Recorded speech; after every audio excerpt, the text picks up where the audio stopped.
परमेश्वर जी की जय हो। परमपिता परमात्मा सारी सृष्टि के रचनहार कुल मालिक असंख्य ब्रह्मांडों के स्वामी जगत गुरु तीनों लोकों में प्रवेश करके सबका धारण पोषण करने वाले राजाधिराज आत्माधार नाथों के नाथ देवों के देव महादेव सर्वेश्वर महेश्वर मृत्युंजय अजरो अमर आदि अनादि सनातनी प्रभु जगत पिता जगदीश्वर श्री श्री 1008 की उपाधि के वास्तविक अधिकारी अकाल मूरत शब्द स्वरूपी राम वासुदेव सर्वगतंबरम परम पूज्य प्रथम पूज्य परम संत परम पुरुष परम धनी परम दयालु सत्य कबीर हक्का कबीर अल्लाहु कबीर अल्लाहु अकबर बाखबर अल्लाह ताला जगत के तारणहार जगत के मुक्तिदाता जगत के जगन्नाथ हारे के सहारे हिंदुओं के राम मुसलमानों के अल्लाह सिखों के वाहिगुरु ईसाइयों के मसीह दया के सागर दयानिधि करुणा के सागर करुणानिधि स्वयं भू परिभू संकट मोचन कष्ट हरण मंगल करण दुख भंजन अविगत कबीर निर्विकार निर्विषम परमात्मा अलय अलेख सतगुरु आदि अनादि सतगुरु असली मर्यादा पुरुषोत्तम असली राम असली कृष्ण असली घनश्याम असली मुरारी राजाओं के राजा महाराजाओं के महाराजा शहंशाहों के शहंशाह सम्राटों के सम्राट भगवानों के भगवान अल्लाहों के अल्लाह प्रभुओं के प्रभु मसीहाओं के मसीह सच्चे वाहिगुरु बाबाओं के बाबा पीरों के पीर सेठों के सेठ जगत सेठ सावलसा सेठ सर्वगुण संपन्न अनंत कोटि कलाओं के स्वामी अनंत कोटि ब्रह्मांडों के नायक योगियों में महायोगी ध्यानियों में महाध्यानी सिद्धों में परम सिद्ध ज्ञानियों में तत्व ज्ञानी ब्रह्म ज्ञानी महाज्ञानी परम ज्ञानी सर्वश्रेष्ठ ज्ञानी विज्ञानी युवा कबीर समर्थ कबीर असमवात अमित ओझा सच्चे रहनुमा करीम अल्लाह सुभान अल्लाह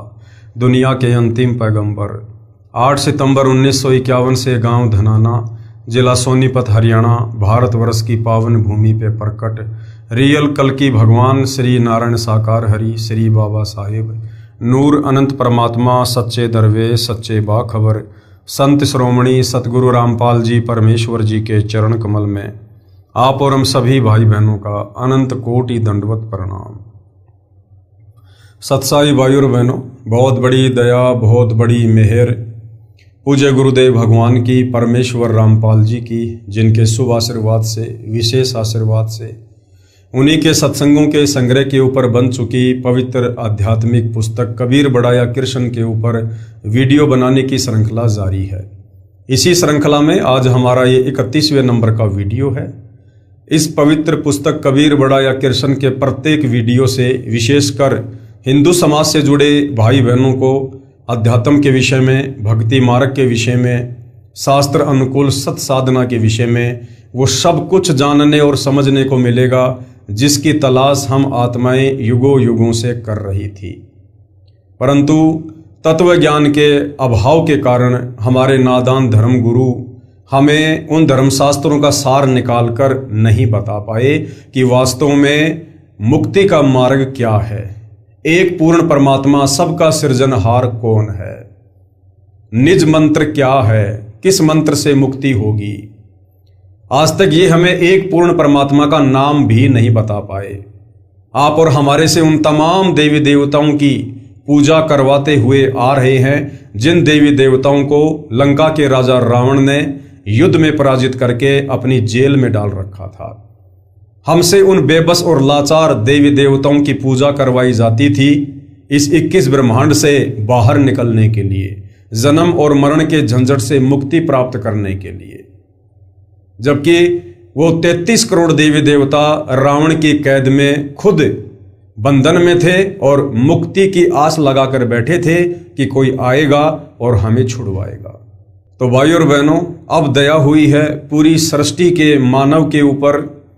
अब स्वयं वो सारी सृष्टि का सृजनहार सबका उत्पत्तिकर्ता गीता अध्याय 15 श्लोक नंबर 17 के अनुसार उत्तम पुरुषतु अन्य परमात्मा इति उदाहरते ये लोक तिर्यम अवश्य विवर्ती अवय ईश्वरे।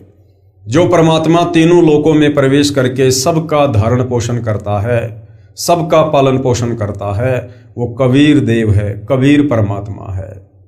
तो आज वह कबीर परमात्मा स्वयं धरती पर 8 सितंबर 1951 से परम पूज्य सतगुरु रामपाल जी के रूप में प्रकट है और अपने भक्ति विधान अनुसार सन 1994 से हम आत्माओं तक निरंतर अपने निज लोक सतलोक की जानकारी पहुंचा रहे हैं।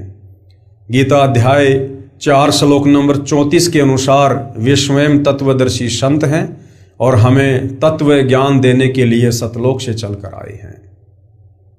और जिन जिन आत्माओं ने उनके सत्संग सुनकर उनकी पहचान करके विश्वास को दृढ़ करके उनसे उपदेश प्राप्त करके यदि आजीवन उनके द्वारा बताई गई मर्यादाओं में रहकर भक्ति को सफल कर लिया, वो आत्मा इस 21 ब्रह्मांड से अवश्य पार होगी, ये उनका वचन है।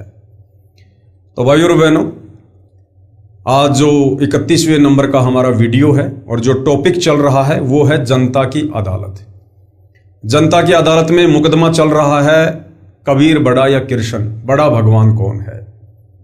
और जनता की अदालत में सतगुरु रामपाल जी ने जनता को जज के रूप में सेलेक्ट किया है, क्योंकि वर्तमान में जनता शिक्षित है, पढ़ी लिखी है, अपनी आंखों से अपने ही धर्म ग्रंथों में लिखी हुई सच्चाई को देखकर निर्णय कर सकती है। तो जनता की अदालत में एक तरफ श्री कृष्ण उर्फ विष्णु जी को पूर्ण परमात्मा बताने की कुचेष्टा करते हुए तमाम हिंदू धर्म के गुरु आचार्य शंकराचार्य श्री कृष्ण जी के वकील के रूप में खड़े हैं, तो दूसरी तरफ कबीर जी को सारी सृष्टि का रचनहार, उत्पत्ति करता, पालन पोषण करता बताते हुए सतगुरु रामपाल जी सर्व धर्मशास्त्रों से प्रमाण दे देकर ये साबित करते हुए कबीर जी की तरफ से वकालत कर रहे हैं। और भाइयों और बहनों, लगभग 25 वीडियो बन चुके हैं इस जनता की अदालत वाले मुकदमे पर। यदि आप शुरू से इस पवित्र पुस्तक के ऊपर बन चुके प्रत्येक वीडियो देखेंगे तो आप भली भांति समझ सकते हैं कि वास्तव में मुक्ति का मार्ग क्या है और शास्त्र अनुकूल सत साधना वर्तमान में किस संत के पास है। तो जनता की अदालत में मामला चल रहा है। सतगुरु रामपाल जी ने लगभग 70% ये सिद्ध कर दिया है कि कबीर जी ही पूर्ण परमात्मा है, ये अविनाशी हैं, इनके कोई माता पिता नहीं है, ये स्वयंभू है, परिभू है और इन्हीं की भक्ति करने से जीव को मुक्ति प्राप्त हो सकती है। और दूसरी तरफ हिंदू समाज के धर्मगुरु आचार्य शंकराचार्य जो श्री कृष्ण उर्फ विष्णु को लेकर ये दावा कर रहे थे कि श्री कृष्ण उर्फ विष्णु ये पूर्ण परमात्मा है, इन्होंने सृष्टि की उत्पत्ति की है, यही संहार करते हैं, यही सबके जनक हैं, ये अविनाशी हैं, इनके कोई माता पिता नहीं है। तो सतगुरु रामपाल जी ने उन्हीं हिंदू धर्म ग्रंथों को दिखा दिखा कर ये साबित कर दिया कि ये तीनों देवता ब्रह्मा विष्णु महेश ये नाशवान है, इनकी जन्म होती है, मृत्यु होती है, इनकी माँ का नाम दुर्गा है, इनके पिता का नाम काल ब्रह्म है और ये खुद भी मुक्त नहीं है, ये खुद भी काल के बंधन में है। तो भला इनकी भक्ति करने से, इनकी पूजा करने से जीव की मुक्ति कैसे हो जाएगी। उसके बाद जनता धीरे धीरे अध्यात्म में रुचि ले रही है और अध्यात्म को लेकर सतगुरु रामपाल जी से तरह तरह के सवाल कर रही है। सतगुरु रामपाल जी प्रत्येक सवाल का शास्त्र प्रमाणित जवाब दे रहे हैं और इसी कड़ी में जनता के कुछ सवालों का जवाब देते हुए सतगुरु रामपाल जी ने आदरणीय धर्मदास जी की अमर कथा को आधार बनाया है। और उसी अमर कथा में आज का प्रसंग है कि वो कौन कौन महापुरुष हैं, कौन कौन आत्माएं हैं जिनको पूर्ण परमात्मा कबीर देव सतलोक से चलकर इस धरती पर प्रकट होकर मिले। उनकी आत्मा को शरीर से निकालकर सतलोक लेकर गए, उन्हें सतलोक दिखाया, 21 ब्रह्मांड की सारी स्थिति से परिचित करवाया। उसके बाद उन आत्माओं ने डंके की चोट पर कबीर परमेश्वर की महिमा का गुणगान किया। भाइयों और बहनों, आज हम उन महापुरुषों की अमर कथा को पढ़ेंगे। इस अमर कथा को पढ़ने से भी हम पुण्य के भागी बनते हैं और हमारा विश्वास दृढ़ होता है। कबीर सर्जन करता है, सर्जन करता यानी पूरी कायनात को रचने वाले, सर्व ब्रह्मांडों के रचयिता वे कबीर देव हैं। पेश हैं 6 गवाह। कलयुग में यानी वर्तमान समय में परमात्मा अन्य निमन अच्छी आत्माओं दृढ़ भक्तों को मिले। प्रश्न नंबर 1, इस बात का कहां प्रमाण है कि कबीर जी जुलाहा काशी भारत वाले ही समर्थ परमेश्वर हैं जिसने सब रचना की है। जनता पूछना चाह रही है कि आज से लगभग 650 साल पहले कबीर दास के नाम से जो महापुरुष धरती पर आए थे, जिनको कबीर जुलाहा कहा जाता है, कबीर धानक कहा जाता है, उनको एक कवि कहा जाता है, जिनके दोहे पूरी दुनिया पढ़ती है, वो कबीर जुलाहा ही वास्तव में सारी सृष्टि का सृजनहार है।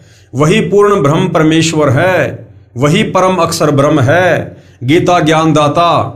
उसी परम अक्षर ब्रह्म की शरण में जाने की सलाह अर्जुन को गीता का ज्ञान देते समय दे रहा है। ये कहाँ प्रमाण है? जनता ये पूछना चाह रही है।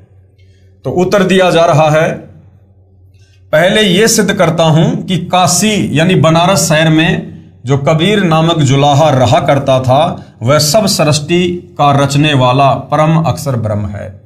इसके लिए अनेकों चश्मदीद गवाह आई विटनेस हैं, जिन्होंने उस समर्थ परमेश्वर को ऊपर यानी तकत सिंहासन पर बैठे देखा तथा बताया कि जो कबीर काशी शहर भारत देश में जुलाही की भूमिका किया करता था, वही समर्थ परमेश्वर है।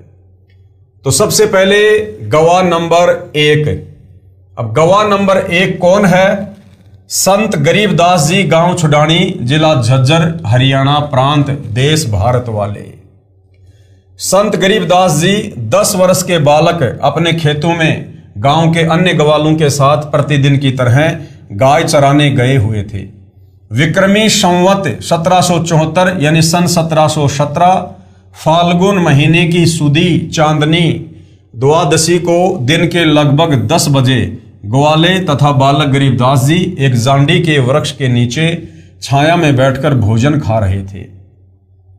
परमेश्वर जी जिंदा बाबा अल खिज्र के वेश में उस आसमान वाले तख्त यानी सिंहासन से चलकर यानी सतलोक से चलकर कुछ दूरी पर धरती के ऊपर उतरे तथा ग्वालों के पास गए। वह जांडी का पेड़ गांव कबलाना से गांव छुडानी को जाने वाले कच्चे रास्ते पर था तथा कबलाना की सीमा के सटे संत गरीबदास जी के खेत में था। संत गरीबदास जी के पिताजी के पास गांव में 1375 एकड़ जमीन थी। उसी जमीन पर चारागाह बना रखी थी, जिसमें गांव छुडानी के अन्य निर्धन व्यक्ति भी अपनी गायों को चराने के लिए ले जाया करते थे। बाबा जिंदा यानी साधु को देखकर बड़ी आयु के ग्वालों यानी पालियों में से एक ने कहा कि बाबा जी भोजन खाओ। साधु ने कहा, भोजन तो मैं अपने डेरे से खाकर आया हूं। कई ग्वाले एक साथ बोले, यदि भोजन नहीं खाते तो दूध पी लो। परमेश्वर ने कहा कि दूध पिला दो, परंतु दूध उसका पिलाओ जिसको कभी बच्चा उत्पन्न न हुआ हो, यानी कंवारी गाय का दूध पीऊंगा। पालियों ने उसे मजाक समझा। बालक गरीबदास जी उठे तथा एक अपनी प्रिय बछिया को लाए और बोले, हे बाबा जी, ये कंवारी गाय दूध कैसे दे सकती है? तब बाबा जी ने कहा कि ये दूध देगी, तुम साफ सुथरा बर्तन लेकर इसके थनों के नीचे रखो। संत गरीबदास जी ने एक मिट्टी का बर्तन छोटा गड़ा 3-4 किलोग्राम की क्षमता का लिया और उसे हाथों से पकड़कर बछिया के थनों के नीचे करके बैठ गया। बाबा जिंदा यानी अल खिज्र ने गाय की बछड़ी की पीठ के ऊपर हाथ से थपकी मारी। उसी समय थन लंबे व कुछ मोटे हो गए तथा दूध निकलने लगा। जब वह 3-4 किलोग्राम का बर्तन भर गया तो थनों से दूध आना बंद हो गया। बालक गरीबदास जी ने वह दूध से भरा बर्तन बाबा जी को दिया तथा कहा कि ये तो आपकी दया से मिला है, पी लो। बाबा जिंदा ने उस बर्तन को मुख लगाकर कुछ दूध पिया, शेष उन पालियों की ओर किया कि पी लो, ये प्रसाद है। अन्य गवाले उठकर चल दिए, कहने लगे कि ये दूध जादू जंत्र करके कंवारी बछड़ी से निकाला है, हमारे को कोई भूत प्रेत की बाधा हो जाएगी, ये कोई सेवड़ा भूत प्रेत निकालने वाला लगता है। कंवारी गाय का दूध पाप का दूध है, ये बाबा पता नहीं किस छोटी जाति का है, इसका जूठा दूध हम नहीं पिएंगे। भाई और बहनों, कहते हैं सकल पदार्थ है जगमाही, कर्महीन नर पावत नाई। खुद सारी सृष्टि का मालिक, पूरी कायनात को रचने वाला, जिसके दीदार के लिए ब्रह्मा विष्णु महेश भी तरसते हैं, वो स्वयं सतलोक से चलकर एक जिंदा बाबा के रूप में धरती पर प्रकट हुए और वो अमृत दूध सतलोक से मंगवाया गया। निमित्त बनी वो गाय की बछिया और परमेश्वर उन आत्माओं को कह रहे कि आप भी पी लो, ये प्रसाद है, यहाँ का नहीं है, ये मेरे देश सतलोक से आया है। उसके बावजूद भी वो कर्महीन ना जाने परमेश्वर को क्या क्या संज्ञा दे रहे हैं और कह रहे हैं कि तो जादू जंत्र का दूध है, हम नहीं पिएंगे, इसका जूठा दूध हम नहीं पिएंगे।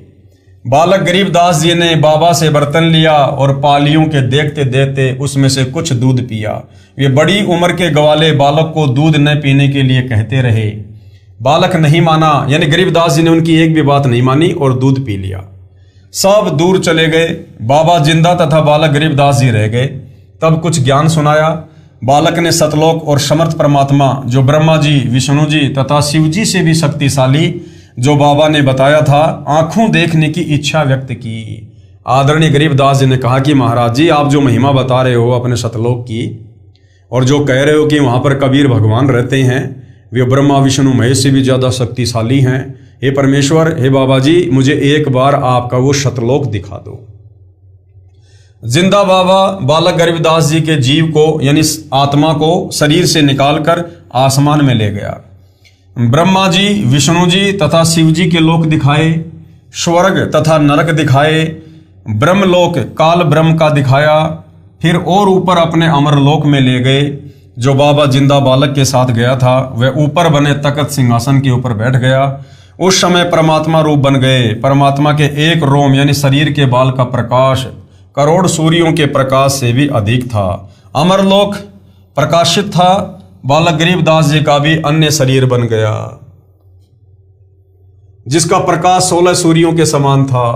अमरलोक के सब भगत और भगतमती, जिनको हंस और हंसनी कहते हैं, अपने परमेश्वर को दंडवत करने लगे। जय हो कबीर सत्य पुरुष की बुलाने लगे। सबने कहा कि ये अनंत करोड़ ब्रह्मांड का सर्जनहार समर्थ परमेश्वर है, इसका नाम कबीर है। फिर परमात्मा ने सब ज्ञान अपने नबी गरीबदास जी की आत्मा में डाल दिया। सारा सतलोक तथा नीचे के सब लोक दिखाकर बालक की आत्मा को शरीर में प्रवेश करा दिया। उस समय बालक गरीबदास जी के शरीर को अंतिम संस्कार के लिए चिता लकड़ियों के ढेर पर रखा था। अग्नि लगाने ही वाले थे। उसी समय गरीबदास जी उठ लिए। गांव में खुशी की लहर दौड़ गई।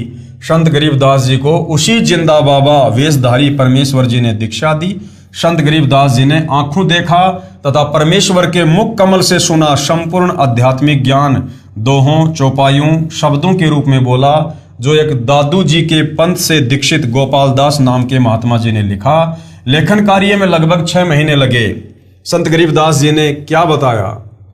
गरीब हम सुल्तानी नानक तारे, दादू को उपदेश दिया, जाति जुलाहा भेद न पाया, काशी माहे कबीर हुआ। अपनी आंखों से देखकर कबीर परमेश्वर जी की महिमा को, उनके सतलोक को आदरणीय गरीबदास जी ने अपनी अमृतवाणी में फिर क्या कहा? गरीब हम सुल्तानी नानक तारे, यानी मुझ गरीबदास जी को, आदरणीय नानक जी को और दादू जी को यही कबीर परमात्मा जी आकर मिले और हमें मुक्त किया। और जाति जुलाहा भेद न पाया। 120 साल तक वो परमात्मा एक जुलाही की भूमिका करते हुए बनारस के काशी में रहे। उनका कोई भेद नहीं पाया। कोई भी उनको जान नहीं पाया, उनको पहचान नहीं पाया कि वो काशी वाला कबीर ही पूर्ण ब्रह्म परमात्मा था।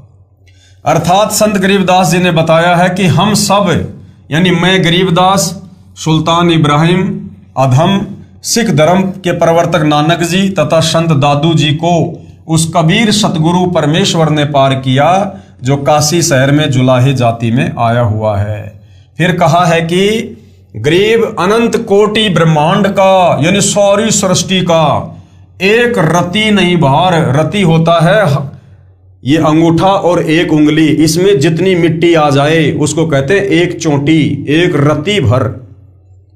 कहते हैं उस परमपिता परमेश्वर कबीर जी के लिए ये जितने भी असंख्य ब्रह्मांड हैं, द्वीप हैं, सतलोक है, अगम लोक है, अनामी लोक है, अकय लोक है, 7 संख ब्रह्मांड अक्षर पुरुष के हैं, 21 ब्रह्मांड इस ज्योति निरंजन काल के हैं। ये सब के सब उस परमेश्वर की वचन शक्ति से आकाश में स्थिर हैं और उस कबीर परमेश्वर के लिए एक चोटी भर भी वजन नहीं है।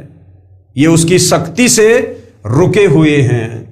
अनंत कोटि ब्रह्मांड का एक रति नहीं भार और सतगुरु पुरुष कबीर है कुल के सृजनहार। यानी वो कबीर परमात्मा ही सतगुरु रूप में धरती पर आते हैं और सारे कुल यानी सारी सृष्टि के रचने वाले हैं। अर्थात सब ब्रह्मांडों की उत्पत्ति करता यानी सारी कायनात के सर्जन करता मेरे सतगुरु तथा परमेश्वर कबीर जी हैं, क्योंकि कबीर जी ही सतगुरु रूप में धरती पर आते हैं। उन्होंने सब लोकों, तारागण तथा सब नक्षत्रों, सूर्य, चांद, ग्रहों को बनाकर अपनी शक्ति से रोका हुआ है, जिसे विज्ञान की भाषा में गुरुत्वाकर्षण शक्ति कहते हैं। उस सर्जनहार कबीर के ऊपर इस सारी रचना अनंत करोड़ ब्रह्मांडों का कोई भार नहीं है। जैसे वैज्ञानिक ने एरोप्लेन बनाकर उड़ा लिया और स्वयं भी उसमें सवार हो गया है, जिस प्रकार उस वायुयान का वैज्ञानिक के ऊपर कोई भार नहीं है, उल्टा उसके ऊपर सवार है, इसी प्रकार कबीर कादर अल्लाह यानी समर्थ अल्लाह सब लोगों की रचना करके उनके ऊपर सवार है तथा सारे जीव सवार कर रखे हैं। इससे सिद्ध हुआ कि अल खिजर ही अल कबीर है, यानी वो परमात्मा कबीर ही जिंदा बाबा का रूप बनाता है, संत का रूप बनाता है, तत्वदर्शी संत की भूमिका करता है, असल में वही जगत गुरु है। अब दूसरे गवाह कौन है? गवाह नंबर 2 संत दादू दास जी। संत दादू दास जी दूसरे गवाह हैं इस बात के कि जो काशी बनारस में कबीर जी आए थे, 120 साल तक रहे, जिन्हें दुनिया जुलाहा कहती रही, असल में वही सारी सृष्टि के सर्जनहार हैं। संत दादू जी 11 वर्ष के बालक थे, तब गांव के बाहर जंगल में दादू जी को अल्लाह कबीर एक जिंदा बाबा के वेश में मिला। उनको भी सतलोक लेकर गए, आत्मा को निकाल कर ऊपर अपने सतलोक में ले गए। दादू जी 3 दिन रात अचेत रहे, ऊपर अपना तख्त सिंहासन दिखाया, अपना परिचय करवाया कि मैं पूर्ण ब्रह्म परमेश्वर हूं, सारी सृष्टि मैंने रची है। सब ब्रह्मांडों की सैर करवाकर तीसरे दिन आत्मा शरीर में प्रवेश कर दी। संत दादू दास जी सचेत हो गए। तब लोगों ने पूछा कि आपको क्या हो गया था? दादू जी ने बताया कि मेरे को एक बाबा के वेश में अल्लाह कबीर मिले थे और मुझे दीक्षा दी, ऊपर आसमानों पर लेकर गए थे। दादू जी के साथ उस समय कुछ अन्य हम उम्र बच्चे भी थे। उन्होंने भी बताया था कि एक बाबा ने जंत्र मंत्र का जल बनाकर स्वयं पिया तथा पान के पत्ते को कटोरे के रूप में बनाकर उसमें अपना जूठा पानी दादू को पिलाया था। फिर बाबा दिखाई नहीं दिया, दादू बालक बेहोश हो गया। संत गरीबदास जी ने अपनी अमृतवाणी में परमेश्वर कबीर जी से प्राप्त ज्ञान को इस प्रकार बताया है। गरीब दादू को सतगुरु मिले और दही पान की पीक, और बूढ़ा बाबा जिसे कहें ये दादू की नहीं सीख। अर्थात संत दादू जी को सतगुरु रूप में कबीर अल्लाह मिले थे, जो एक जिंदा बाबा के वेश में थे। उन्होंने दादू जी को पान के पत्ते के ऊपर अपने मुख से निकाला जल डालकर दीक्षा के समय पिलाया था। जो व्यक्ति ये कहते हैं कि दादू को वृद्ध बाबा मिला था, जो जंत्र मंत्र विद्या को जानने वाला था, ये दादू ने नहीं बताया। दादू जी ने उसके विषय में जो बताया वह इस प्रकार है, जो दादू जी के द्वारा बोली वाणी से बने दादू ग्रंथ में लिखा है। क्या लिखा है? जिनमो को निज नाम दिया सोए सतगुरु हमारे, दादू दूसरा कोई नहीं कबीर सिरजनहार। दादू नाम कबीर का सुनकर कापे काल, नाम भरोसे जो चले होवे न बाका बाल। केहरी नाम कबीर है विषम काल गजराज, दादू भजन पर ताप से भागे सुनत आवाज। अर्थात दादू जी ने कहा है कि मेरे को जिसने निज नाम यानी यथार्थ भक्ति का मंत्र दिया वो मेरा सतगुरु है और उसका नाम कबीर है।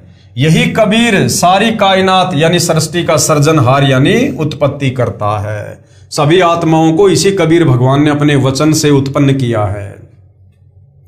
संत दादू जी ने कहा है कि कबीर नाम सुनते ही ज्योति निरंजन यानी काल कांपने लग जाता है। कबीर नाम इतना शक्तिशाली है, जो भगत कबीर जी के बताए नाम पर पूर्ण विश्वास करके जीवन यात्रा करता है तो काल ब्रह्म उसका कुछ भी बिगाड़ नहीं सकता। संत दादू जी ने कबीर अल्लाह की समर्थता एक उदाहरण के माध्यम से बताई है कि काल भी बहुत ताकतवर है, परंतु कबीर अल्लाह के सामने वो भी कमजोर पड़ जाता है। काल समझो गजराज यानी हाथियों के राजा के समान बलवान है, और कबीर जी का भक्ति करने को दिया नाम भी बहुत शक्तिशाली है। वो केहरी यानी बब्बर शेर बिगेस्ट लॉइन के समान ताकतवर है। उस नाम का जाप यानी भजन करने से उस नाम रूपी केहरी की शक्ति के आगे काल टिक नहीं पाता। यानी नाम की सूक्ष्म गाज दहाड़ सुनकर काल रूप गजराज भाग जाता है। संत दादू जी ने स्पष्ट कर दिया है कि कबीर ही सारी सृष्टि यानी कायनात को उत्पन्न करने वाला परमेश्वर है। उसके बाद में तीसरे महापुरुष हैं गवाह नंबर 3। कौन है? गवाह नंबर 3 संत धर्मदास जी, बांधवगढ़, मध्य प्रदेश, भारत वाले। धर्मदास जी का हिंदू धर्म में जन्म होने के कारण हिंदू धर्म गुरुओं द्वारा बताए अधूरे ज्ञान के आधार से साधना किया करते थे। उसी को करते हुए तीर्थ भ्रमण करते हुए मथुरा श्री कृष्ण जी की नगरी में गए हुए थे। पत्थर व पीतल की देवी देवताओं श्री विष्णु जी, श्री शंकर जी आदि की मूर्तियों को थैले में डालकर साथ लिए हुए था। सुबह तीर्थ में उस तालाब में श्री कृष्ण स्नान किया करते थे। उसमें स्नान करके मूर्तियों की पूजा करने लगा। उस समय कबीर अल्लाह भारत देश के काशी शहर में जुलाई की भूमिका करने संसार में प्रकट थे। धर्मदास जी ने मूर्तियों की उपासना के पश्चात श्रीमद् भगवद गीता का पाठ किया। खुदा कबीर धर्मदास जी की सब क्रियाओं को ध्यान से देख व सुन रहा था। धर्मदास जी अपनी दैनिक भक्ति की क्रियाओं से फारिग हुआ। तब परमेश्वर कबीर जी ने उनसे ज्ञान चर्चा की। ज्ञान चर्चा का दौर कई दिनों तक चला। धर्मदास जी को भी अल्लाह कबीर जी अपने शतलोक में बने तख्त के पास लेकर गए।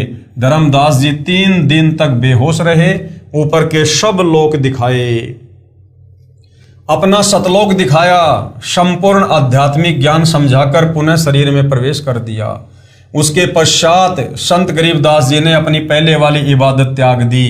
यानी जो पहले हिंदू धर्म के अनुसार जो परंपरागत शास्त्र विरुद्ध साधना वो किया करते थे श्री ब्रह्मा विष्णु महेश जी की, वो साधना धर्मदास जी ने त्याग दी तथा अपने नबी स्वयं बनकर आए अल्लाह कबीर द्वारा बताई सच्ची इबादत की और पूर्ण मोक्ष प्राप्त किया। धर्मदास जी ने अल्लाह कबीर की महिमा में अनेकों वाणी बोली हैं।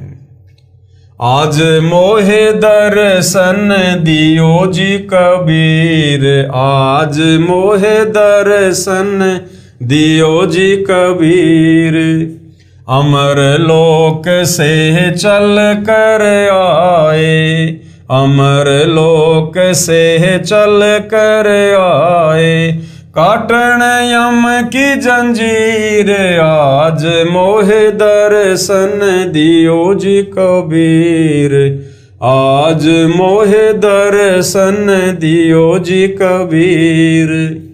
हिंदू के तुम देव कहाए, हिंदू के तुम देव कहाए, मुसलमान के पीर, आज मोहे दर्शन दियो जी कबीर, आज मोहे दर्शन दियो जी कबीर। दोनों दिन का झगड़ा छिड़ गया, दोनों दिन का झगड़ा छिड़ गया, टोया न पाया शरीर, आज मोहे दर्शन दियो जी कबीर, आज मोहे दर्शन दियो जी कबीर। धर्मदास की अर्ज गोसाई, धर्मदास की अर्ज गोसाई, खेवा लंगइयो पर ले तीर, आज मोहे दर्शन दियो जी कबीर, आज मोहे दर्शन दियो जी कबीर। अर्थात धर्मदास जी ने सतलोक देखने के बाद माना कि काशी वाला जुलाहा कबीर सारी कायनात को उत्पन्न करने वाला कादर अल्लाह है। उनकी महिमा विस्तार के साथ बताई जो आंखों देखी थी। उसके बाद भाई और बहनों चौथे नंबर के गवाह हैं संत मलुकदास जी।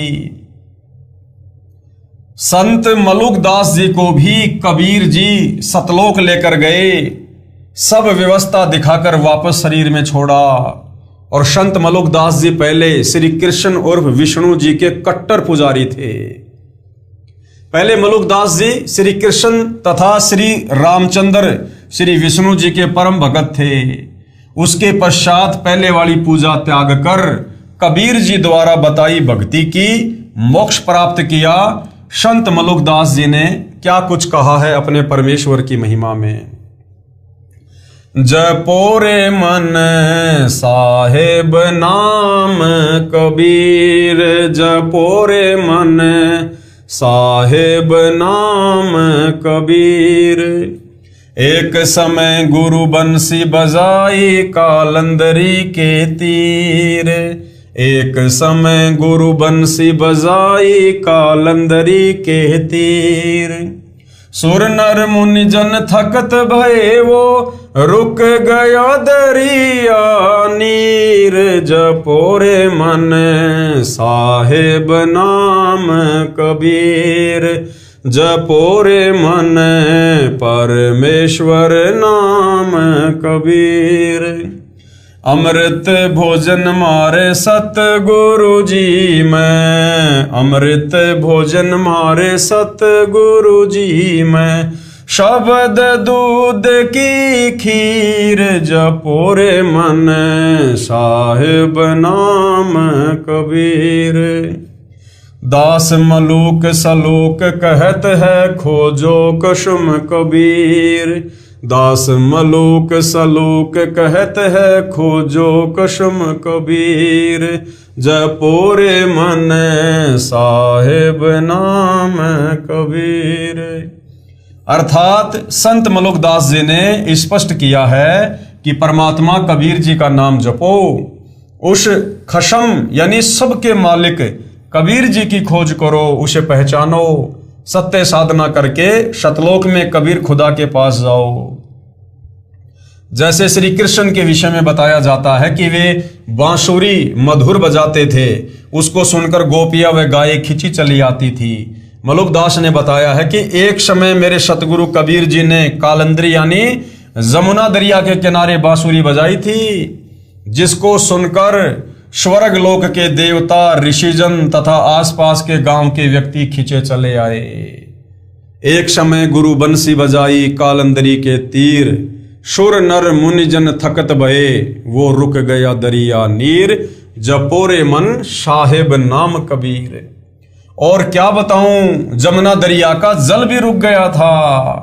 मेरे सतगुरु शब्द की खीर खाते हैं, यानी अमृत भोजन के साथ साथ अमर आनंद भी भोगते हैं। संत मलुकदास जी ने आंखों देखा बताया कि कबीर पूर्ण ब्रह्म यानी कादिर अल्लाह है, सारी सृष्टि को रचने वाला है। उसके बाद गवाह नंबर 5 जिन्होंने बताया कि कबीर ही पूर्ण परमात्मा है, संत नानक देव जी को सुल्तानपुर शहर के पास बह रही बेई नदी पर मिले, जहां गुरु द्वारा सचखंड साहिब यादगार रूप में बना हुआ है।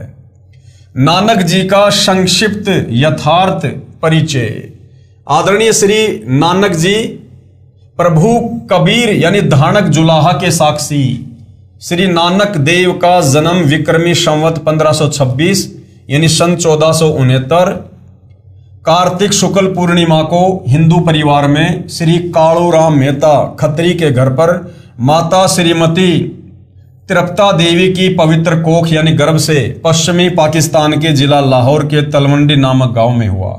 इस स्थान को अब ननकाना साहब कहते हैं। इन्होंने फारसी, पंजाबी, संस्कृत भाषा पढ़ी थी। श्री मद भगवत गीता जी को भी ब्रजलाल पांडे से पढ़ा करते थे। श्री नानक देव जी के श्री चंद तथा लक्ष्मी चंद 2 लड़के थे। श्री नानक जी 14 वर्ष की आयु में अपनी बहन नानकी की ससुराल शहर सुल्तानपुर लोधी में चले गए थे। अपने बहनोई श्री जयराम जी की कृपा से सुल्तानपुर के नवाब के यहाँ मोदी खाने की नौकरी किया करते थे। प्रभु में असीम प्रेम था, क्योंकि ये पुण्यात्मा युगों युगों से पवित्र भक्ति ब्रह्म भगवान यानी काल की करते हुए आ रहे थे। सतयुग में यही नानक जी राजा अमरीश थे तथा ब्रह्म भक्ति विष्णु जी को इष्ट मानकर किया करते थे। दुर्वासा जैसे महान तपस्वी भी इनके दरबार में हार मानकर क्षमा याचना करके गए थे। त्रेता युग में श्री नानक जी ही राजा जनक विदेही बने, जो सीता जी के पिताजी थे। त्रेता युग में वो श्री नानक जी वाली आत्मा ही थी जो सीता जी के पिता कहलाए। एक सुखदेव ऋषि जो महर्षि वेद व्यास के पुत्र थे, जो अपनी सिद्धि से आकाश में उड़ जाते थे, परंतु गुरु से उपदेश नहीं ले रखा था। जब सुखदेव विष्णु लोक के स्वर्ग में गए तो गुरु ना होने के कारण वापस आना पड़ा। विष्णु जी के आदेश से राजा जनक को गुरु बनाया, तब स्वर्ग में स्थान प्राप्त हुआ। फिर कलयुग में यही राजा जनक की आत्मा के हिंदू परिवार में श्री कालूराम मेहता खत्री के घर उत्पन्न हुए तथा श्री नानक नाम रखा गया। यानी ये श्री नानक जी के पूर्व जन्मों का इतिहास है। नानक जी तथा परमेश्वर कबीर जी की ज्ञान चर्चा। बाबा नानक देव जी प्रातः काल प्रतिदिन सुल्तानपुर लोधी के पास बह रही बेई दरिया में स्नान करने जाया करते थे तथा घंटों भगवान चिंतन में बैठा करते थे। एक दिन परमेश्वर कबीर जी जिंदा फकीर के वेश में बेई दरिया पर मिले तथा नानक जी के साथ दरिया में गोता लगाया। कबीर साहिब जी श्री नानक जी की पुण्यात्मा को सतलोक ले गए। सचखंड में श्री नानक जी ने देखा कि एक असीम तेजोमय मानव सदृश से शरीर युक्त प्रभु तख्त पर बैठे थे। अपने ही दूसरे स्वरूप पर कबीर साहिब जिंदा महात्मा के रूप में चवर करने लगे। तब श्री नानक जी ने सोचा कि अकाल मूर्त तो ये रब है जो गद्दी पर बैठा है, कबीर तो यहाँ का सेवक होगा। उसी समय जिंदा रूप में परमेश्वर कबीर साहिब उस गद्दी पर विराजमान हो गए तथा जो तेजों में शरीर युक्त प्रभु का दूसरा रूप था वह खड़ा होकर तख्त पर बैठे जिंदा वाले रूप पर चवर करने लगा। फिर वह तेजोमय रूप नीचे से गए जिंदा कबीर रूप में समा गया तथा गद्दी पर अकेले कबीर परमेश्वर जिंदा रूप में बैठे थे और चवर अपने आप डरने लगा। तब नानक जी ने कहा कि वाहे गुरु सत्य नाम से प्राप्ति तेरी। इस प्रक्रिया में 3 दिन लग गए। नानक जी की आत्मा को साहिब कबीर जी ने वापस शरीर में प्रवेश कर दिया। तीसरे दिन श्री नानक जी होश में आए। उधर श्री जयराम जी ने, जो श्री नानक जी का बहनोई था, श्री नानक जी को दरिया में डूबा हुआ जानकर दूर तक गोताखोरों से तथा जाल डलवाकर खोज करवाई, परंतु कोशिश निष्फल रही और मान लिया कि श्री नानक जी दरिया के अथाह वेग में बहकर मिट्टी के नीचे दब गए। तीसरे दिन जब नानक जी उसी नदी के किनारे सुबह सुबह दिखाई दिए तो बहुत व्यक्ति एकत्रित हो गए। बहन नानकी तथा बहनोई श्री जयराम जी भी दौड़े गए। खुशी का ठिकाना नहीं रहा तथा घर ले आए। श्री नानक जी अपनी नौकरी पर चले गए। मोदी खाने का दरवाजा खोल दिया तथा कहा, जिसको जितना चाहिए ले जाओ। तेरा तेरा कहकर पूरा खजाना लुटाकर शमशान घाट पर बैठ गए। जब नवाब को पता चला कि श्री नानक खजाना समाप्त करके शमशान घाट पर बैठा है, तब नवाब ने श्री जयराम की उपस्थिति में खजाने का हिसाब करवाया तो 760 रुपए श्री नानक जी के अधिक मिले। नवाब ने क्षमा याचना की तथा कहा कि नानक जी, आप 760 रुपए जो आपके सरकार की ओर अधिक हैं ले लो तथा फिर नौकरी पर आ जाओ। तब श्री नानक जी ने कहा कि अब सच्ची सरकार की नौकरी करूंगा, उस पूर्ण परमात्मा के आदेश अनुसार अपना जीवन सफल करूंगा। वह पूर्ण परमात्मा है जो मुझे बेई नदी पर मिला था। नवाब ने पूछा, वह पूर्ण परमात्मा कहाँ रहता है तथा ये आदेश आपको कब हुआ?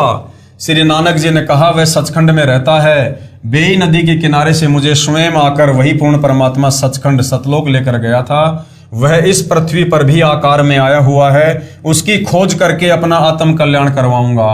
उस दिन के बाद श्री नानक जी घर त्याग कर पूर्ण परमात्मा की खोज पृथ्वी पर करने के लिए चल पड़े और प्रथम उदासी में बनारस गए। श्री नानक जी सतनाम तथा वाहे गुरु की रटना लगाते हुए बनारस पहुंचे। इसलिए अब पवित्र सिख समाज के श्रद्धालु केवल सतनाम श्री वाहे गुरु कहते रहते हैं। सतनाम क्या है तथा वाहे गुरु कौन है ये मालूम नहीं है, जबकि सतनाम सच्चा नाम गुरु ग्रंथ साहिब में लिखा है जो अन्य मंत्र हैं। जैसा कि कबीर साहिब ने बताया था कि मैं बनारस काशी में रहता हूं, धानक जुलाहे का कार्य करता हूं। मेरे गुरुजी काशी में सर्व प्रसिद्ध पंडित रामानंद जी हैं। इस बात को आधार रखकर श्री नानक जी ने संसार से उदास होकर पहली उदासी यात्रा बनारस काशी के लिए प्रारंभ की। प्रमाण के लिए देखिए जीवन 10 गुरु साहिबान। लेखक है सोडी तेजा सिंह जी, प्रकाशक है चतर सिंह जीवन सिंह, पेज नंबर 50 पर। परमेश्वर कबीर साहिब जी स्वामी रामानंद जी के आश्रम में प्रतिदिन जाया करते थे। जिस दिन श्री नानक जी ने काशी पहुंचना था उससे पहले दिन कबीर साहब ने अपने पूज्य गुरुदेव रामानंद जी से कहा कि स्वामी जी कल मैं आश्रम में नहीं आ पाऊंगा क्योंकि कपड़ा बुनने का कार्य अधिक है, कल सारा दिन लगकर कार्य निपटा कर फिर आपके दर्शन करने आऊंगा। काशी बनारस में जाकर श्री नानक जी ने पूछा कोई रामानंद जी महाराज है? सब ने कहा कि आज के दिन सर्व ज्ञान संपन्न ऋषि हैं, उनका आश्रम पंचगंगा घाट के पास है। श्री नानक जी ने श्री रामानंद जी से वार्ता की तथा सचखंड का वर्णन शुरू किया। तब श्री रामानंद स्वामी ने कहा ये पहले मुझे किसी शास्त्र में नहीं मिला, परंतु अब मैं आंखों देख चुका हूं क्योंकि वही परमेश्वर स्वयं कबीर नाम से आया हुआ है तथा मर्यादा बनाए रखने के लिए मुझे गुरु कहता है, परंतु मेरे लिए प्राण प्रिय प्रभु है। पूर्ण विवरण चाहिए तो मेरे व्यावहारिक शिष्य परंतु वास्तविक गुरु कबीर से पूछो, वही आपकी शंका का निवारण कर सकता है। श्री नानक जी ने पूछा कि कहाँ है कबीर साहिब जी, मुझे शीघ्र मिला दो। तब श्री रामानंद जी ने एक सेवक को श्री नानक जी के साथ कबीर साहिब जी की झोपड़ी पर भेजा। उस सेवक से भी सचखंड के विषय में वार्ता करते हुए श्री नानक जी चले तो उस कबीर साहिब के सेवक ने भी सचखंड व सृष्टि रचना जो परमेश्वर कबीर साहिब जी से सुन रखी थी सब सुना दी। तब श्री नानक जी ने आश्चर्य हुआ कि मेरे से तो कबीर साहिब के नौकर भी अधिक ज्ञान रखते हैं। इसलिए गुरु ग्रंथ साहिब पेज नंबर 721 पर अपनी अमृतवाणी महिला 1 में श्री नानक जी ने कहा है कि हक्का कबीर करीम तू बे परवरदिगार, नानक बुगोएद जनु तुरा तेरे चाखरा पखाक। जिसका भावार्थ है कि हे कबीर परमेश्वर जी, मैं नानक कह रहा हूं कि मेरा उद्धार हो गया, मैं तो आपके सेवकों के चरणों की धूल तुल्य हूं। गुरु ग्रंथ साहिब के पेज नंबर 731 पर कहा है कि नीच जाति परदेसी मेरा, यानी वो सतलोक का निवासी, वो परदेसी यहाँ बनारस में काशी में दुनिया जिसे नीच जाति कहती है वो धानक रूप में आया हुआ है। नीच जाति परदेसी मेरा, खिन आवे खिन जावे, वो एक पल में यहाँ और एक पल में सतलोक, और जाकी संगत नानक रहंदा क्यों कर मोंडा पावे। जब नानक जी ने देखा ये धानक यानी जुलाहा वही परमेश्वर है जिसके दर्शन सतलोक सचखंड में किए तथा बेई नदी पर हुए थे, वहां ये जिंदा महात्मा के वेश में थे, यहाँ धानक जुलाही के वेश में है। ये स्थान अनुसार अपना वेश बदल लेते हैं परंतु स्वरूप चेहरा तो वही है। वही मोहिनी सूरत जो सचखंड में भी विराजमान था वही करतार आज धानक रूप में बैठा था। श्री नानक जी की खुशी का ठिकाना नहीं रहा, आंखों में आंसू भर आए।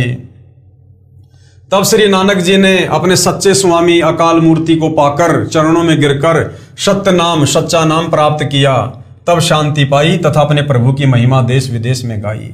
पहले श्री नानक जी एक ओंकार मंत्र का जाप करते थे तथा उसी को सत्य मानकर कहा करते थे एक ओंकार। उन्हें बेई नदी पर कबीर साहिब ने दर्शन देकर सतलोक सचखंड दिखाया तथा अपने सत्य पुरुष रूप को दिखाया। जब सतनाम का जाप दिया तब नानक जी की काल लोक से मुक्ति हुई। नानक जी ने कहा है कि इसी का प्रमाण गुरु ग्रंथ साहिब के राग सीरी महिला 1 पेज नंबर 24 पर शब्द नंबर 29 में है। एक सुवान दुई सुवानी नाल, बलकै भोकई सदा बिहाल, कुड़ छुरा मुठा मुर्धार धानक रूप रहा करतार। मैं पति की पंदी न करनी की कार, ऊ बिगड़े रूप रहा विकराल, तेरा एक नाम तारे संसार में एहो आस एहो आधार। मुख निंदा आख्या दिन रात, पर घर जो ही नीच मनाती, काम क्रोध तन वशय चंडाल, धानक रूप रहा करतार। फाई सूरत मलुकी वेश, ऊ ठगवाड़ा ठगी देश, खरा सियाणा बहुता बहार, धानक रूप रहा करतार। मैं किता न जाता हराम खोर, ऊं किया मुंह देसा दुष्ट चोर, नानक नीच कहे विचार, धानक रूप रहा करतार। इसमें स्पष्ट लिखा है कि एक मन रूपी कुत्ता तथा इसके साथ 2 आशा तथा ये तृष्णा रूपी कुतिया अनावश्यक भोगती उमंग उठती रहती है। एक सुवान दुई सुवानी नाल, बलकई भोकई सदा बियाल, तथा सदा नई नई आशाएं उत्पन्न करती रहती हैं। इनको मारने का तरीका जो सतनाम तथा तत्व ज्ञान बिना झूठा कुड़ साधन मूठ मुर्धार था, मुझे धानक के रूप में हक्का कबीर सत कबीर परमात्मा मिला। उन्होंने मुझे वास्तविक उपासना बताई। नानक जी ने कहा कि उस परमेश्वर कबीर साहब की साधना बिना न तो साख रहती थी और न ही कोई अच्छी करनी भक्ति की कमाई बन रही थी, जिससे काल का भयंकर रूप जो अब महसूस हुआ है उससे केवल कबीर साहिब तेरा एक सतनाम पूर्ण संसार को पार यानी काल लोक से निकाल सकता है, पार कर सकता है। मुझे यानी नानक जी कहते हैं मुझे भी यही एक तेरे नाम की आशा है, वह यही नाम तेरा आधार है। पहले अनजाने में बहुत निंदा भी की होगी, क्योंकि काम क्रोध इस मन में चंडाल रहते हैं। मुझे धाणक यानी जुलाहे का कार्य करने वाले कबीर साहिब रूपी भगवान ने आकर शतमार्ग बताया तथा काल से छुटवाया। जिसकी सुरती यानी स्वरूप बहुत प्यारी है, मन को फंसाने वाली अर्थात मन मोहिनी है, तथा सुंदर वेशभूषा में जिंदा रूप में मुझे मिले, उसको कोई नहीं पहचान सकता। जिसने काल को भी ठग लिया अर्थात दिखाई देता है धाणक जुलाहा, फिर बन गया जिंदा। काल भगवान भी भ्रम में पड़ गया, भगवान पूर्ण ब्रह्म नहीं हो सकता।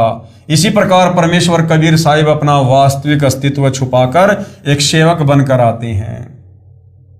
काल या आम व्यक्ति पहचान नहीं सकता, इसलिए नानक जी ने उसे प्यार में ठगवाड़ा कहा है और साथ में कहा है कि वह धाणक यानी जुलाहा कबीर बहुत समझदार है। दिखाई देता है कुछ परंतु है बहुत महिमा वाला, जो धाणक जुलाहा रूप में स्वयं परमात्मा पूर्ण ब्रह्म सत्य पुरुष आया है।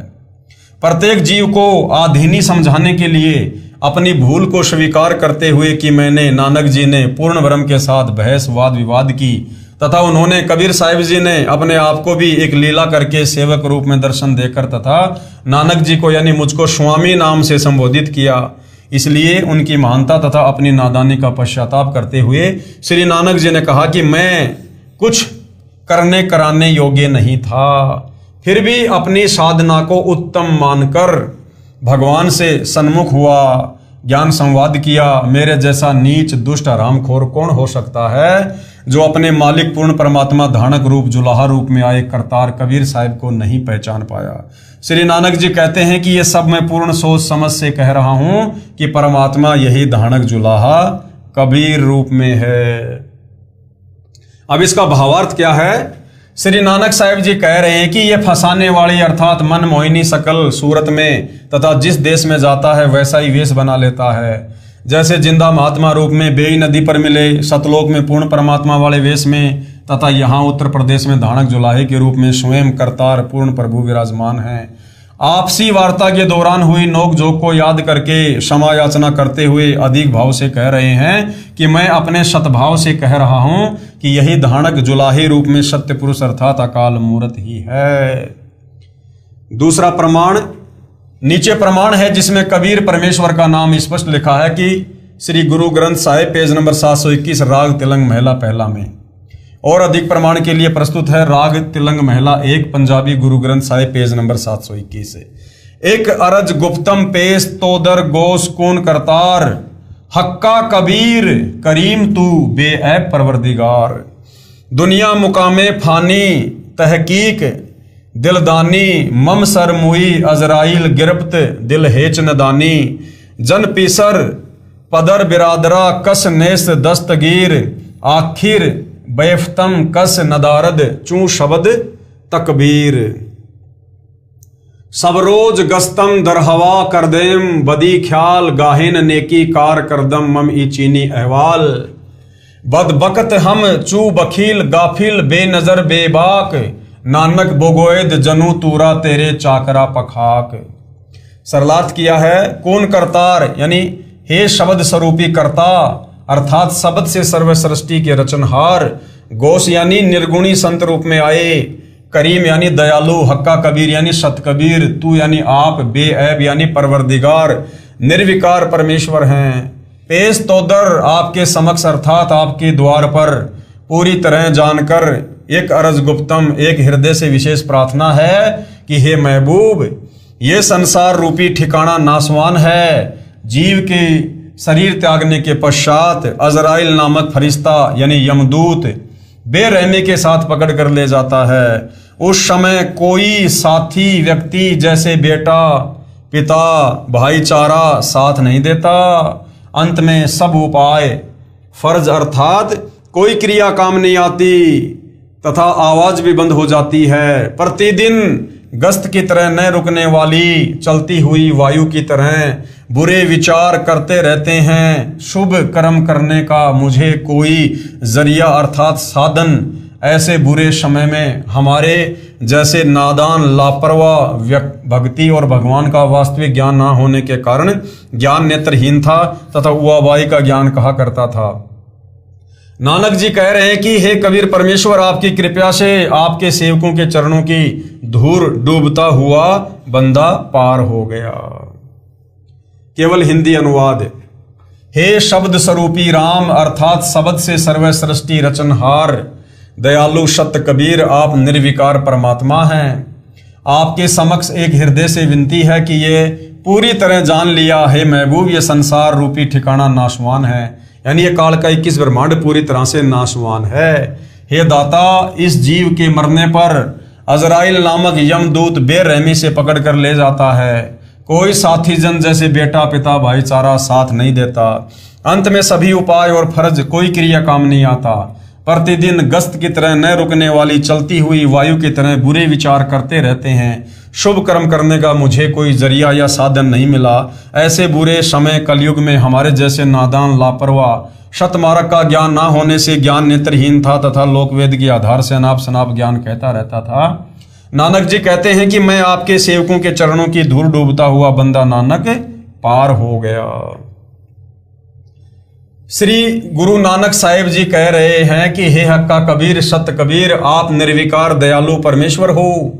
आपसे मेरी एक अर्ज है कि मैं तो सतज्ञान वाली नजर रहित तथा आपके सत्य ज्ञान के सामने तो निरुत्तर अर्थात जुबान रहित हो गया हूँ। हे कुल के मालिक, मैं तो आपके दासों के चरणों की धूल हूँ, मुझे शरण में रखना। इसके पश्चात जब श्री नानक जी को पूर्ण विश्वास हो गया कि पूर्ण परमात्मा तो गीता ज्ञानदाता प्रभु से अन्य ही है, वही पूजा के योग्य है। पूर्ण परमात्मा की भक्ति तथा ज्ञान के विषय में गीता ज्ञानदाता प्रभु भी अनभिज्ञ है। परमेश्वर स्वयं ही तत्वदर्शी संत रूप से प्रकट होकर तत्व ज्ञान को जन जन को सुनाता है। जिस ज्ञान को वेद भी नहीं जानते, वह तत्व ज्ञान केवल पूर्ण परमेश्वर सत्य पुरुष ही स्वयं आकर ज्ञान करवाता है। और वर्तमान में वही पूर्ण ब्रह्म परमेश्वर सारी सृष्टि के मालिक जो इन महापुरुषों को मिले, नानक जी को मिले, वो कबीर देव कबीर भगवान आज वर्तमान में वही अपना वास्तविक ज्ञान तत्व ज्ञान देने के लिए 8 सितंबर 1951 से गांव धनाना जिला सोनीपत हरियाणा भारतवर्ष की पावन भूमि पर सतगुरु रामपाल जी के नाम से सशरीर प्रकट हैं। फिर प्रमाण है राग बसंत महिला पहला पौड़ी नंबर 3 आदि ग्रंथ पंजाबी पेज नंबर 1188। नानक हवमो शब्द जलाइया सतगुरु साचे दर्श दिखाइया। इस वाणी से भी अति स्पष्ट है कि नानक जी कह रहे हैं कि सत्य नाम यानी सत्य शब्द से विकार अहम अभिमान जल गया तथा मुझे सच्चे सतगुरु ने दर्शन दिए, अर्थात मेरे गुरुदेव के दर्शन हुए। स्पष्ट है कि नानक जी को कोई सतगुरु आकार रूप में अवश्य मिला था। वह ऊपर तथा नीचे पूर्ण प्रमाणित है। स्वयं कबीर साहेब पूर्ण परमात्मा अकाल मूर्त स्वयं सचखंड से तथा दूसरे रूप में काशी बनारस से आकर प्रत्यक्ष दर्शन देकर सचखंड सतलोक भ्रमण करवा के सच्चा नाम यानी सतनाम काशी बनारस में प्रदान किया था। किसको? नानक जी को। यानी नानक जी के गुरु कौन थे? कबीर जी। आदरणीय गरीबदास जी महाराज गांव छुडानी जिला झज्जर हरियाणा को भी परमेश्वर कबीर जिंदा महात्मा के रूप में जंगल में मिले थे। इसी प्रकार सतलोक दिखाकर वापस छोड़ा। परमेश्वर ने बताया कि मैंने ही श्री नानक जी तथा श्री दादू जी को पार किया था। जब श्री नानक जी ने पूर्ण परमात्मा को सतलोक में भी देखा तथा फिर बनारस काशी में जुलाहे का कार्य करते देखा, तब उमंग में भरकर कहा था वाहे गुरु सतनाम वाहे गुरु सतनाम, तथा इसी उपरोक्त वाक्य का उच्चारण करते हुए काशी से वापस आए। जब नानक जी ने देखा कि जो परमात्मा मुझे सतलोक में मिले थे सचखंड में, वही बनारस में जुलाहे रूप में बैठे हैं, तो नानक जी ने कहा वाहे गुरु सतनाम वाहे गुरु सतनाम। ये तो वही गुरु है जो मुझे सचखंड में मिला था और अब इन्होंने मुझे सतनाम दे दिया, सच्चा नाम दे दिया। तो नानक जी इस बात को लेकर कह रहे थे कि वाहे गुरु सतनाम। और जब सिख समाज के लोगों ने नानक जी के मुख से इस प्रकार के वचन सुने तो उन्होंने इसे एक मंत्र के रूप में जाप करना शुरू कर दिया और कहने लगे कि हमारे श्री नानक जी ने जो पहला शब्द उच्चारण किया था वो कहा था सतनाम वाहे गुरु सतनाम, जबकि श्री नानक जी तो कबीर परमात्मा जी की गुरु रूप में महिमा कर रहे थे और सच्चे नाम सतनाम की जो 2 अक्षर का है उसकी महिमा कर रहे थे। वाहे गुरु सतनाम तथा इसी उपरोक्त वाक्य का उच्चारण करते हुए काशी से वापस आए, जिसको श्री नानक जी के अनुयायियों ने जाप मंत्र रूप में जाप करना शुरू कर दिया कि यह पवित्र मंत्र श्री नानक जी के मुख कमल से निकला था। परंतु वास्तविकता को न समझ सके। अब उनसे कौन छुटाए इस नाम के जाप को जो सही नहीं है, क्योंकि वास्तविक मंत्र को बोलकर नहीं सुनाया जाता। उसका सांकेतिक मंत्र सतनाम है तथा वाहे गुरु कबीर परमेश्वर जी को कहा है। इसी का प्रमाण संत गरीबदास साहिब ने अपने सतग्रंथ साहिब में फुटकर साखी का अंग पेज नंबर 386 पर दिया है।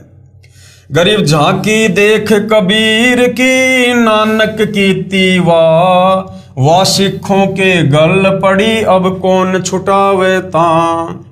गरीब हम सुल्तानी नानक तारे दादू को उपदेश दिया, जाति जुलाहा भेद न पाया काशी माहे कबीर हुआ।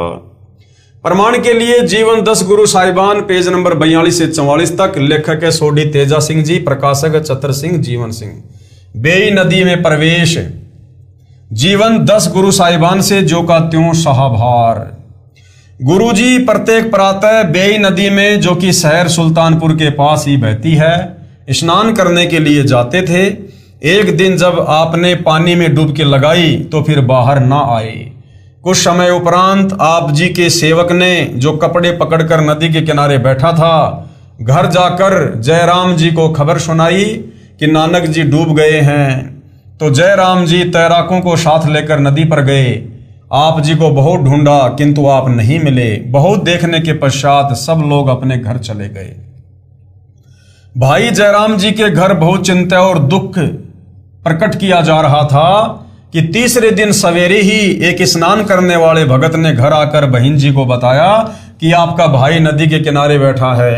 ये सुनकर भैया जयराम जी बेई की तरफ दौड़ पड़े और जब पता चलता गया और बहुत से लोग भी वहां पहुंच गए। जब इस तरह आपके चारों तरफ लोगों की भीड़ लग गई, आप जी चुपचाप अपनी दुकान पहुंच गए। आप जी के साथ स्त्री और पुरुषों की भीड़ दुकान पर आने लगी। लोगों की भीड़ देखकर गुरुजी ने मोदी खाने का दरवाजा खोल दिया और कहा, जिसको जिस चीज की जरूरत है वह उसे ले जाए। अब देखो भाई और बहनों, सिख समाज तो बेचारा अभी भी अनभिज्ञ है तत्व ज्ञान से। दरअसल जब कबीर परमात्मा जिंदा बाबा के रूप में नानक जी को बेई नदी से उनके शरीर से आत्मा निकालकर सतलोक ले गए, उससे पहले तक वो केवल एक जीव थे, एक मां के गर्भ से उत्पन्न आप और हमारी तरह एक जीव थे। लेकिन जब परमेश्वर उनको सचखंड लेकर गए, उसके बाद वापस जब परमात्मा जी आए तो वो नानक की आत्मा नहीं थी। नानक जी को कबीर परमेश्वर जी ने मिनी सतलोक में बैठा दिया और उसके बाद आगे जितनी भी लीलाएं हुई हैं, जितनी भी अद्भुत घटनाएं हुई हैं, जितने भी चमत्कार हुए हैं, वो सब नानक जी के रूप में कबीर परमात्मा ने स्वयं ही किए। नानक जी ने भला उससे पहले कभी भी मोदी खाने के दरवाजे नहीं खोले कि ले जाओ जिसको जितना चाहिए, लेकिन उसके बाद वो परमात्मा जी स्वयं थे। और भगवान किसी को तोल कर नहीं देता, भगवान किसी को पैसे में नहीं देता।